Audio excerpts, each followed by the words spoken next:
Pernahkah Anda bertanya-tanya apa yang diperlukan oleh Amerika Serikat untuk menghancurkan beberapa pangkalan rudal dan lokasi penyimpanan nuklir yang paling kuat di dunia? Kita berbicara tentang fasilitas yang terletak jauh di bawah pegunungan, dilindungi oleh beton bertulang, dan dikelilingi oleh sistem pertahanan udara paling canggih yang ada. Menetralkan target-target kritis ini bukanlah hal yang mudah. Dalam penyelaman mendalam hari ini, kami akan menguraikan langkah demi langkah bagaimana Amerika dapat membongkar pangkalan rudal bawah tanah dan fasilitas penyimpanan nuklir Iran. Ketika kita membahas pangkalan rudal bawah tanah Iran dan situs nuklir, kita merujuk pada beberapa bunker paling canggih yang pernah dibangun. Sebagai contoh, ada fasilitas nuklir yang dibangun di kedalaman 80 meter, jauh di luar jangkauan sebagian besar bom yang ada. Iran telah menginvestasikan miliaran dolar untuk memperkuat bunker-bunker ini, menjadikannya tahan terhadap serangan udara dan serangan militer konvensional. Jaringan bawah tanah ini menampung rudal balistik, seperti Shahab dan Sijil, yang mampu diluncurkan ke pangkalan-pangkalan Amerika Serikat atau sekutunya, seperti Israel, sebagai bentuk pembalasan atas serangan yang mungkin terjadi. Namun, yang menarik untuk dicatat adalah bahwa meskipun benteng ini sangat kuat, militer Amerika memiliki teknologi dan pengetahuan taktis yang diperlukan untuk menembusnya. Ini bukan hanya sekadar menjatuhkan bom, ini melibatkan intelijen, perang siber, dan penggunaan daya tembak yang sangat berat. Sebelum satu rudal diluncurkan atau bom dijatuhkan, Amerika akan memerlukan tingkat akurasi yang sangat tinggi dalam mengidentifikasi lokasi pasti dari fasilitas bawah tanah Iran. Tantangan ini tidaklah kecil, terutama dengan adanya umpan dan platform peluncuran rudal yang bergerak milik Iran. Namun, Amerika memiliki berbagai alat pengawasan canggih untuk menghadapi tantangan ini. Satelit mutakhir, seperti KH-11, bersama dengan drone pengintai seperti RQ-4 Global Hawk, akan berperan sebagai pemain kunci dalam pengumpulan intelijen yang krusial. Alat-alat ini tidak hanya mampu memetakan lokasi pangkalan rudal dan pintu masuk bunker, tetapi juga dapat memonitor komunikasi militer di sekitarnya. Dengan kemampuan pengintaian yang tinggi, Amerika dapat mengumpulkan informasi vital yang diperlukan untuk merencanakan operasi yang efektif, mengurangi risiko dan meningkatkan peluang keberhasilan dalam misi yang kompleks ini. Namun, intelijen saja tidak cukup untuk memenangkan hari. Meskipun Anda mungkin mengetahui di mana targetnya, jika target tersebut terkurung di bawah bertonton batu dan beton, Anda memerlukan tingkat kekuatan penghancur yang baru. Disinilah hal-hal menjadi menarik. Anda mungkin bertanya-tanya apa langkah pertama dalam menetralkan fasilitas bawah tanah Iran. Secara mengejutkan, langkah pertama ini bukanlah serangan udara. Kemungkinan besar, Amerika akan memulai dengan perang siber. Ingatlah virus Stuxnet yang melumpuhkan sentrifugal nuklir Iran pada tahun 2010. Sekarang, bayangkan serangan siber generasi berikutnya yang dirancang khusus untuk melumpuhkan sistem kontrol komando Iran. Serangan ini dapat membuat pertahanan udara menjadi buta dan bahkan mengganggu peluncuran rudal sebelum bom-bom dijatuhkan. Dalam situasi ini, Iran bisa dibiarkan dalam kegelapan, tidak mampu berkomunikasi atau mempertahankan diri. Ini adalah fase pertempuran yang tenang namun mematikan, yang menyiapkan panggung untuk apa yang akan terjadi selanjutnya. Setelah perang siber melemahkan pertahanan Iran, Amerika perlu membangun superioritas udara. Ini berarti meluncurkan kampanye penekanan pertahanan udara untuk melumpuhkan sistem radar, serta situs-situs peluncuran rudal dan mekanisme pertahanan lainnya. Dalam hal ini, pesawat-pesawat canggih seperti F-22 Raptor dan F-35 Lightning II akan berperan penting.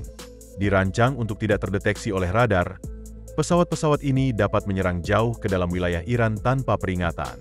Mendukung operasi udara ini, rudal jelajah Tomahawk yang diluncurkan dari kapal Angkatan Laut Amerika dapat menargetkan infrastruktur pertahanan udara Iran. Namun, inilah di mana hal-hal menjadi lebih futuristik.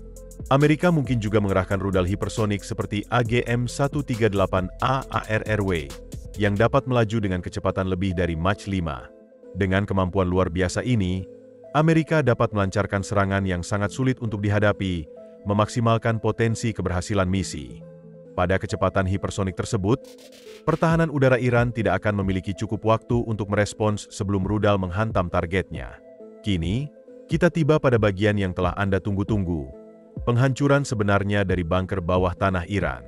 Amerika Serikat dilengkapi dengan bom khusus yang dirancang untuk misi semacam ini, yang dikenal sebagai bunker boosters. Salah satu yang paling kuat adalah penetrator ordonansi besar GBU-57, atau yang sering dijuluki The Massive Ordnance Penetrator, seberat 13.607 kg. Bom ini dirancang untuk menembus hingga 200 kaki beton atau batu sebelum akhirnya meledak, menjadikannya senjata yang ideal untuk menghancurkan fasilitas-fasilitas kritis seperti Fordow. Untuk mengirimkan bom berukuran monster ini, Amerika akan menggunakan pembom siluman B-2 Spirit yang mampu terbang tanpa terdeteksi jauh ke dalam wilayah udara musuh.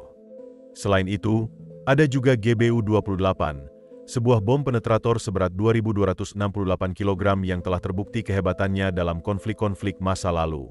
Meskipun mungkin kurang kuat dibandingkan GBU-57, bom ini masih lebih dari cukup untuk menghancurkan bunker dengan kedalaman sedang dan silo rudal yang dilindungi. Namun, ketika Anda berpikir bahwa itu saja, muncul penetrator GBU-72, bunker booster yang lebih baru dan sangat presisi.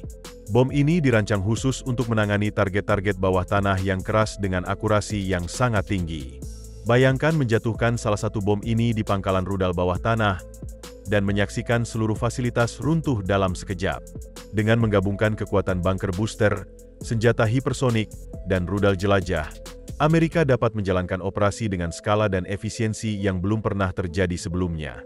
Paduan antara teknologi canggih dan strategi militer yang terencana dengan matang akan menciptakan dampak yang signifikan, tidak hanya terhadap fasilitas yang menjadi target, tetapi juga terhadap keseluruhan keseimbangan kekuatan di kawasan tersebut. Amerika Serikat tidak hanya mampu menghancurkan fasilitas-fasilitas penting, tetapi juga menonaktifkan sistem yang melindungi mereka. Sementara bunker booster tradisional dan rudal hipersonik sudah mengesankan, Amerika bahkan memiliki senjata yang jauh lebih dahsyat dalam tahap pengembangan yang dapat digunakan untuk menghancurkan pangkalan bawah tanah secara efektif. Salah satu jenis bahan peledak konvensional yang paling kuat adalah bom termobarik. Bom ini bekerja dengan mengeluarkan awan bahan bakar yang kemudian dinyalakan, menciptakan ledakan suhu tinggi yang sangat besar. Ledakan ini menghasilkan gelombang kejut yang sempurna untuk meruntuhkan terowongan dan bunker bawah tanah. Massive Ordnance Air Blast, yang dijuluki ibu dari semua bom. Meskipun tidak dirancang khusus untuk penetrasi, kekuatan ledakannya dapat digunakan untuk menghancurkan terowongan masuk atau merusak struktur permukaan dalam skenario ekstrim. Lebih jauh lagi, Amerika bahkan dapat mempertimbangkan penggunaan bunker penghancur nuklir, seperti bom B-6112.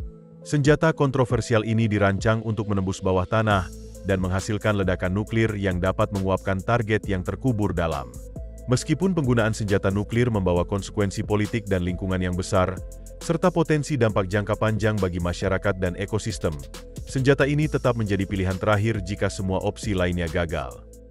Dalam konteks ketegangan geopolitik yang terus berkembang, keputusan untuk menggunakan senjata semacam ini akan melibatkan pertimbangan yang sangat hati-hati, mengingat dampaknya yang luas dan mendalam.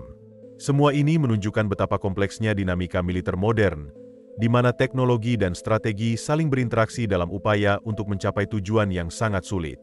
Platform rudal bergerak Iran merupakan elemen penting dalam strategi pertahanannya, namun Amerika Serikat siap untuk melawan ancaman ini.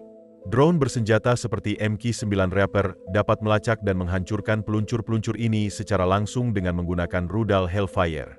Ditambah lagi, dengan kecepatan dan daya hancur senjata hipersonik, bahkan platform rudal bergerak pun dapat mengalami kesulitan dalam menghindari deteksi dan penghancuran. Sementara sebagian besar rencana ini mengandalkan kekuatan udara dan perang siber, pasukan khusus seperti Delta Force dan Navy SEAL juga dapat memainkan peran yang sangat penting. Unit-unit elit ini mampu melakukan serangan bedah pada peluncur-peluncur bergerak, menyabotase pusat-pusat komunikasi, atau bahkan infiltrasi ke dalam fasilitas bawah tanah untuk menanamkan bahan peledak. Keahlian mereka dalam operasi khusus menjadikan pasukan ini sangat berharga dalam mengumpulkan intelijen menit terakhir, serta membimbing serangan udara presisi dengan lebih efektif. Dalam rangkaian strategi yang telah kami bahas, Amerika secara teoritis memiliki potensi untuk menghancurkan fasilitas bawah tanah Iran. Kombinasi antara teknologi canggih, kekuatan udara, dan keterampilan pasukan khusus menciptakan pendekatan yang komprehensif dalam menghadapi tantangan ini. Dengan kemampuan untuk beradaptasi dan merespons secara dinamis terhadap situasi yang berkembang, Amerika dapat meningkatkan peluang keberhasilan dalam operasi militer yang kompleks dan berisiko tinggi. Namun, apa yang akan terjadi selanjutnya?